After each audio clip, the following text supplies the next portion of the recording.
Hello everyone. ये MCQ का हमारा 10वां सेट है और ये सेट संबंधित है क्रांतिकारी आतंकवाद से।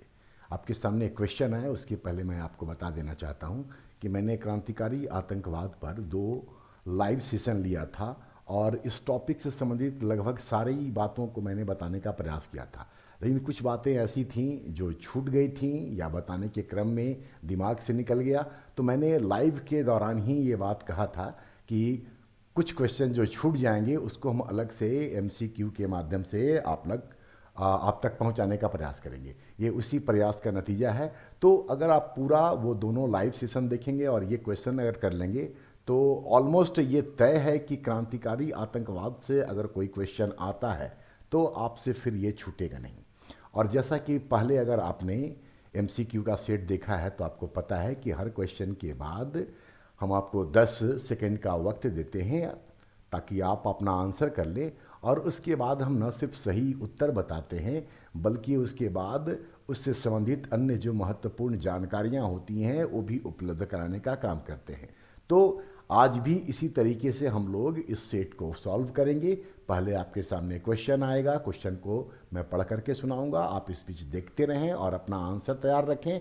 10 सेकंड के बाद आपको आंसर मिलेगा और उसके बाद एक्सप्लेनेशन। तो आप तैयार हो जाइए पहले क्वेश्चन के लिए। लेकिन बेहतर ये होगा कि अगर आपने अब तक इस चैनल विश्व भारती क्लासेस को सब्सक्राइब नहीं किया है तो इसको सब्सक्राइब अवश्य कर लें ताकि इस तरह के सेट्स को आप देखते रहें या अन्य जो वीडियो आपके लिए लाए जाते हैं उसका आप लाभ उठा सकें। तो आपके सामने अब ये पहला क्वेश्चन आ रहा है। पहला क्वेश्चन है, टैक्सी कैब डकैती एवं नाव डकैती का संबंध किससे है? ऑप्शन है अलीपुर बम षड्यंत्र से, ऑप्शन बी है इंडो जर्मन षड्यंत्र से, सी दिल्ली षड्यंत्र प्रकरण से, और डी है बारिसाल षड्यंत्र से।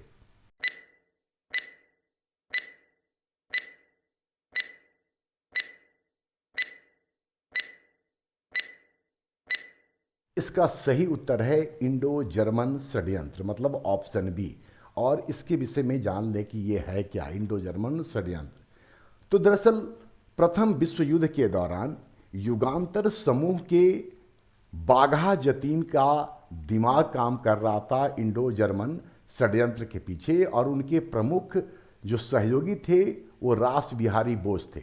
इन लोगों ने जर्मनी में रहने वाले लोगों की सहायता से ब्रिटिश सरकार के विरुद्ध विद्रोह की योजना बनाई थी। और जर्मनी में रहने वाले भारतीय क्रांतिकारियों में इस दौर में जो सबसे महत्वपूर्ण हैं वो हैं बारिंद्र चाट्टोपाध्याय। उनसे जर्मन हथियार और युद्ध सामग्री मंगाने का प्रयास बाघा जतीन और रास बिहारी बोस के माध्यम से युगांतर समूह जो था वो कर रहा था। और इसके लिए संसाधनों की आवश्यकता थी, और संसाधनों के लिए जो डकैतियां की जाती थीं उसको ही टैक्सी कैब डकैती और नाव डकैती कहा जाता है। यहाँ पर एक बात और जान ले कि जब जर्मनी से हथियारों की खेप आ रही थी तो बालासोर, उड़ीसा के बालासोर में बाघा जतीन उन हथियारों का खेप प्राप्त करने के लिए इंतजार कर रहे थे, और इसी बीच पुलिस को ये जानकारी मिलती है और फिर उनके बाद मुठभेड़ होता है और उनकी अंततोगत्वा मृत्यु हो जाती है इस मुठभेड़ में घायल होने के पश्चात। ऑप्शन ए है अलीपुर बम षड्यंत्र। इसके विषय में भी जान लें कि जब 1908 में मुजफ्फरपुर कांड हुआ खुदीराम बोस और प्रफुल्ल चाकी के द्वारा, मतलब जब किंग्स फोर्ट को मारने का असफल प्रयास किया गया, उसके बाद अंग्रेजों ने भारतीय क्रांतिकारियों पर अंकुश लगाने के लिए कलकत्ता के मनिक तल्ला स्थित बम कारखाने पर छापा मारा और अरविंदो घोष और बारिंद्र घोष के ऊपर इस संदर्भ में जो मुकदमा चलाया गया उसको अलीपुर बम षड्यंत्र के नाम से जाना जाता है। ऑप्शन सी को देखें, दिल्ली षड्यंत्र प्रकरण। दरअसल 23 दिसंबर 1912 को दिल्ली के चांदनी चौक के पास वायसराय लॉर्ड हार्डिंग के हाथी पर सवार जुलूस पर बम फेंकने का काम किया गया था। ये काम रास बिहारी बोस और सचिंद्रनाथ सान्याल के नेतृत्व में किया गया था, लेकिन लॉर्ड हार्डिंग तो नहीं मरा, उसका एक सेवक मर गया था। उसके बाद 13 लोगों को गिरफ्तार किया गया और उन पर जो मुकदमा चलाया गया उसको ही दिल्ली षड्यंत्र कहा जाता है। इसमें रास बिहारी बोस जो कि इस कांड को दिमाग देने वाले थे वो तो बच जाते हैं, लेकिन बाकी 4 लोगों को फांसी मिल जाती है, जिसमें थे अमीर चंद, अवध बिहारी, बाल मुकुंद और बसंत बिश्वास का नाम सामने आता है कि इन 4 लोगों को फांसी दी गई। ऑप्शन डी बारिसाल षड्यंत्र है। यह षड्यंत्र 1913 में हुआ था और ब्रिटिश सरकार के विरुद्ध विद्रोह भड़काने के आरोप में अनुशीलन समिति के 44 सदस्यों के ऊपर मुकदमा चलाया गया था और इस मुकदमे के बाद पुलीन दास को इसी षड्यंत्र में शामिल होने के आरोप में अंडमान जेल भेजा गया था और अनुशीलन समिति को प्रतिबंधित कर दिया गया था। तो पहला का आंसर है इंडो जर्मन षड्यंत्र, और बाकी के विषय में भी मैंने आपको बताने का काम किया है। अब क्वेश्चन नंबर 2 को देखें। क्वेश्चन नंबर 2 संबंधित है एलियन लैंड लॉ क्या है। एलियन लैंड लॉ संबंधित है, मतलब किससे संबंधित है। ऑप्शन ए है अमेरिका में भारतीयों के भूमि पर प्रतिबंध से, बी है पंजाब में उपनिवेशीकरण अधिनियम से, सी है विदेशों में क्रांतिकारी संगठनों पर प्रतिबंध से, और डी है वीर सावरकर की गिरफ्तारी से।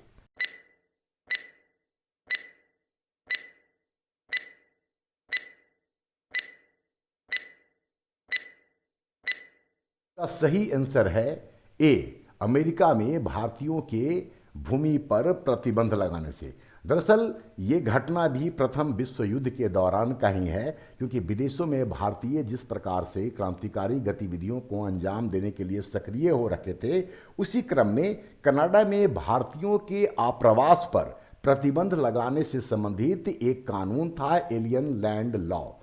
ठीक है।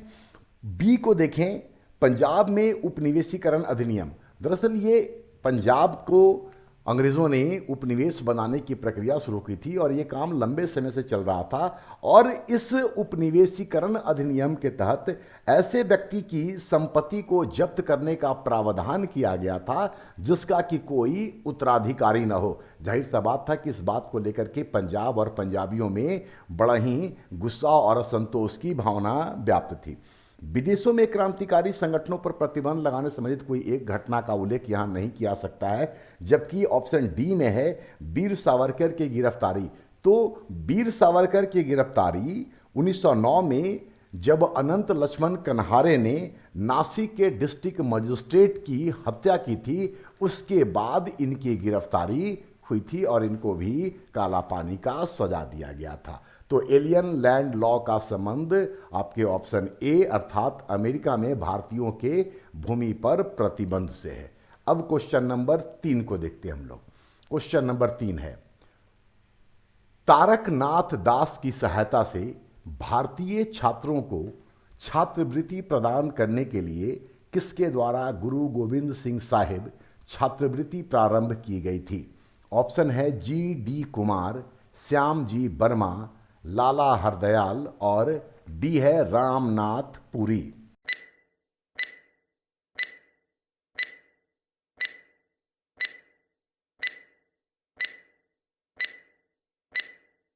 इसका सही उत्तर है लाला हरदयाल। लाला हरदयाल, और लाला हरदयाल के विषय में हम गदर आंदोलन पूरा लाइव सेशन में बता चुके हैं, तो आप उधर देख सकते हैं। यहाँ ऑप्शन ए में है जी.डी. कुमार। तो यहाँ हम आपको बता दें कि जी.डी. कुमार ने सिएटल में, अमेरिका के सिएटल शहर में तारकनाथ दास के साथ मिलकर के यूनाइटेड इंडिया हाउस का गठन किया था। इसके अलावा जी.डी. कुमार के द्वारा ही स्वदेश सेवक और स्वदेश सेवक गृह की स्थापना की गई थी, जबकि श्याम जी कृष्ण वर्मा ने लंदन में इंडिया हाउस की स्थापना 1905 में की थी और उन्होंने इंडियन सोशियोलॉजिस्ट का प्रकाशन किया था। ऑप्शन डी है रामनाथ पुरी। तो रामनाथ पुरी ने 1907 में हिंदुस्तान एसोसिएशन की स्थापना सैन फ्रांसिस्को में की थी, और साथ ही रामनाथ पुरी के द्वारा सर्कुलर ए आज़ादी एक समाचार पत्र था जिसका कि प्रकाशन किया गया था सैन फ्रांसिस्को से। तो सर्कुलर ए आज़ादी और हिंदुस्तान एसोसिएशन का संबंध है रामनाथ पुरी से। अब देखते हैं हम लोग क्वेश्चन नंबर 4 को, और यह आसान क्वेश्चन है बिल्कुल। गदर पार्टी के सबसे युवा सदस्य कौन थे? गदर पार्टी के सबसे युवा सदस्य कौन थे? ऑप्शन ए सोहन सिंह जोश, बी सोहन सिंह भाखना, सी भाई परमानंद और डी करतार सिंह सराभा।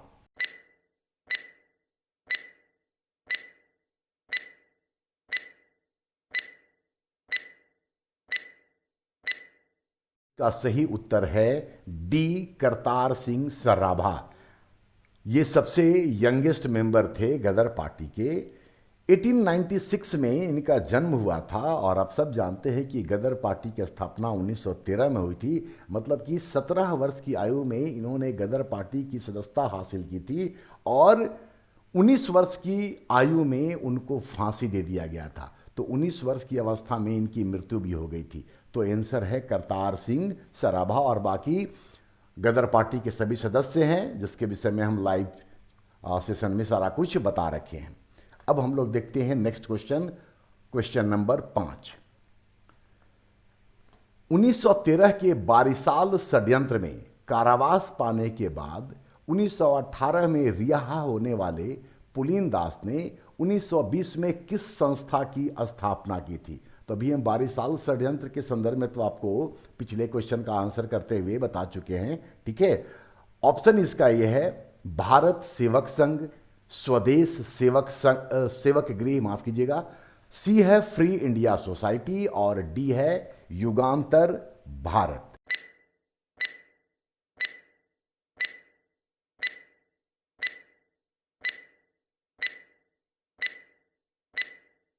इसका सही उत्तर है भारत सेवक संघ। भारत सेवक संघ पुलिन दास के द्वारा 1920 में स्थापित की गई है। स्वदेश सेवक गृह अभी मैंने आपको बताया कि जीडी कुमार का है, ये वैंकूवर में इन्होंने इसकी स्थापना की थी। फ्री इंडिया सोसाइटी सावरकर के द्वारा लंदन में स्थापित किया गया था, और उसके बाद युगांतर भारत ऐसा कोई संस्था उस दौर में नहीं था। युगांतर तो थी, लेकिन युगांतर भारत करके कोई संस्था नहीं थी। तो 5 का आंसर है आपका भारत सेवक संघ पुलिन दास का। Question number 6। किसने नारा दिया था सभी प्रकार की राजनीति का हिंदूकरण एवं हिंदुस्तान का सैन्यकरण? किसने नारा दिया था सभी प्रकार की राजनीति का हिंदूकरण एवं हिंदुस्तान का सैन्यकरण? आपके ऑप्शन है लाला हरदयाल ए, बी में श्यामजी कृष्ण वर्मा, सी अरविंदो घोष और डी है वी डी सावरकर, मतलब कि विनायक दामोदर सावरकर।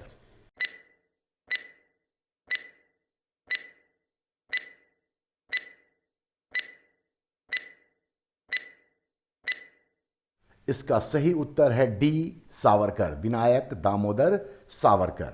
और यहां थोड़ा कुछ बात आप जान ले, जैसे कि हिंदुत्व शब्द का सबसे पहले प्रयोग सावरकर के द्वारा ही किया गया है, और हिंदुत्व शब्द को लेकर के आज की तारीख में राजनीति प्रायः गरमाते रहती है। लेकिन यहाँ पर हिंदू शब्द का प्रयोग भारत के देशभक्तों के लिए प्रयुक्त हुआ है, धर्म के आधार पर नहीं, और देशभक्तों के लिए प्रयुक्त हुआ है। इसका मतलब यह हुआ कि जो सावरकर थे वो भारत की कल्पना अखंड भारत के रूप में करते थे, और इसी संदर्भ में वो हिंदू राष्ट्र की सपना देखते थे। तो हिंदू राष्ट्र का मतलब यहाँ देशभक्तों से है, न कि किसी धर्म से। इसके अलावा आप ये भी जान ले कि सावरकर के द्वारा कुछ महत्वपूर्ण किताबों की या पुस्तकों की रचना भी की गए थे, जैसे हिंदुत्व, हिंदू कौन है, ट्रांसपोर्टेशन फॉर लाइफ, ये उन्हीं का लिखा हुआ है, काला पानी और गांधी गोंधास, जिसमें कि गांधी जी की राजनीति का आलोचना किया गया है। अभी हम थोड़ी देर पहले बताए थे कि 1909 में उनको गिरफ्तार किया गया था, और उसके बाद उनको काला पानी की सजा दी गई थी। और सावरकर को 1937 में जब प्रांतीय स्वायत्तता लागू किया गया 1935 के गवर्नमेंट ऑफ इंडिया एक्ट के तहत, उसके बाद ही उनको रिहा किया गया था। तो खैर इसका आंसर है वी सावरकर। अब हम लोग देखते हैं क्वेश्चन नंबर 7 को। 1915 में जब काबुल में अस्थायी सरकार का गठन किया गया था तो उसके राष्ट्रपति कौन थे? ये घटना भी फर्स्ट वर्ल्ड वार के दौरान का ही नजर आ रहा है, जैसा कि आप पीरियड देख रहे हैं 1915 में। ऑप्शन ए है मौलाना बरकतुल्ला, बी है राजा महेंद्र प्रताप, सी है रहमत अली शाह और डी है भाई परमानंद।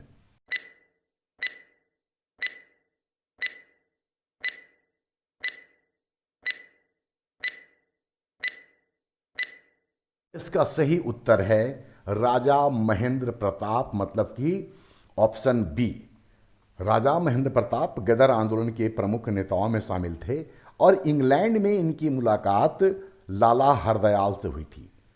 राजा महेंद्र प्रताप ने 2 समाचार पत्र लिखे थे। एक का नाम था प्रेम, जो हिंदी में लिखी गई थी, और दूसरे का नाम था निर्बल सेवक, जो हिंदी के अलावे उर्दू में भी प्रकाशित होती थी। और मौलाना बरकतुल्ला जो थे ये इस काबुल में बने अस्थायी सरकार के प्रधानमंत्री थे, और बरकतुल्ला जो थे ये भारत से बाहर रहकर क्रांतिकारी आंदोलन चलाने का काम कर रहे थे, और इस क्रम में उन्होंने 1914 से लेकर के 1945 तक इस कार्य को अंजाम दिया। जबकि बाकी जो सी और डी हैं ये लोग भी गदर आंदोलन के सदस्य थे। अब देखते हैं हम लोग क्वेश्चन नंबर 8 को। क्वेश्चन नंबर 8 है, ब्राउनिंग पिस्टल का संबंध किसकी हत्या या हत्या के प्रयास से था? ब्राउनिंग पिस्टल का संबंध किसकी हत्या या हत्या के प्रयास से था? ऑप्शन देखें, A viceroy Hardinge, Lord Hardinge, Kingsford, C Jackson और डी है रैंड और एमहर्स्ट।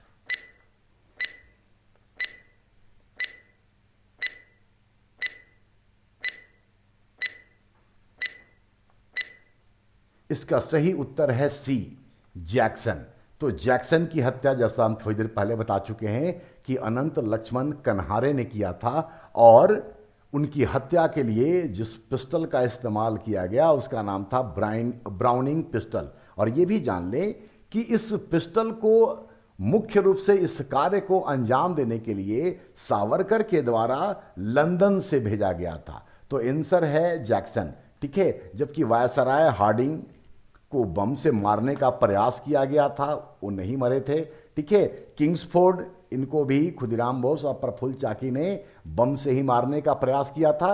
जबकि रैंड और एमहर्स्ट 1897 में इनकी हत्या चापेकर बंधुओं के द्वारा की गई थी, जो कि भारत का पहला राजनीतिक हत्याकांड माना जाता है। तो खैर यहाँ पर ब्राउनिंग पिस्टल का जो संबंध है हत्या से, वो है जैक्सन की हत्या से, जो अनंत लक्ष्मण कन्हारे ने किया था। अब हम लोग आते हैं क्वेश्चन नंबर 9 पर। सिल्क पेपर षड्यंत्र 1916 जो प्रथम विश्व युद्ध के दौरान हुआ था, यह एक पत्र था जो मौलवी उबैदुल्ला शाह सिंधी ने फारसी भाषा में किसको लिखा था? ऑप्शन है आपका मौलाना आज़ाद, मौलवी बरकतुल्ला, हुसैन रहीम और महमूद हसन।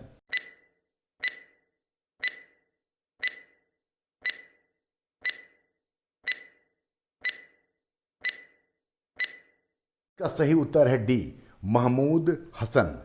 महमूद हसन को यह पत्र फारसी भाषा में मौलवी उबैदुल्ला सिंधी के द्वारा लिखा गया था। इस घटनाक्रम को भी थोड़ा जान ले। ब्रिटिश सरकार के द्वारा या ब्रिटेन के द्वारा टर्की के विरुद्ध युद्ध जो किया जा रहा था प्रथम विश्व युद्ध के दौरान, उससे मुस्लिम वर्ग जो था वो अत्यंत ही नाराज था, और इसी क्रम में ब्रिटिश सरकार का विरोध करने के लिए मुसलमानों ने एक संगठन बनाया और आंदोलन किया। इस आंदोलन को हिजरत आंदोलन कहा जाता है। तो बेसिकली इसका उद्देश्य था इस्लामी देशों को एकता के एक सूत्र में बांध करके और अंग्रेजों के खिलाफ लड़ाई लड़ना। इस सेना का, जिसको हम लोग हिजरत सेना कह रहे हैं, ये इसका जो केंद्र था, मुख्यालय था, वो मक्का में था, जबकि इसके कार्यालय काबुल, तेहरान और कुश्तूनतुनिया में थे। बाद में इस पत्र की जानकारी ब्रिटिश सरकार को हो गई और महमूद हसन को 400 साथियों के साथ मक्का में गिरफ्तार किया गया था। और इसी संदर्भ में मौलाना आज़ाद की भी गिरफ्तारी की गई थी। ठीक है, जबकि मौलवी बरकतुल्लाह का यहाँ पर कोई सीधा संबंध नहीं है। और हुसैन रहीम को अगर आप याद करें तो जब कामागाटा मारू वैंकूवर पहुंचा था और उनको वहां पर रसद पानी नहीं उपलब्ध कराया जा रहा था, तो शोर समिति बनाई गई थी, शोर कमेटी बनी थी। उस कमेटी के एक मेंबर हुसैन रहीम भी थे। और क्रांतिकारी आतंकवाद से संबंधित एमसीक्यू में 10वां और आखिरी क्वेश्चन इस प्रकार है। 1908 में किसके नेतृत्व में बर्रा डकैती को अंजाम दिया गया था? 1908 में किसके नेतृत्व में बर्रा डकैती को अंजाम दिया गया था? ऑप्शन ए है पुलिनदास, बी है रास बिहारी बोस, सी है भूपेंद्र नाथ दत्त और डी है अरबिंदो घोष।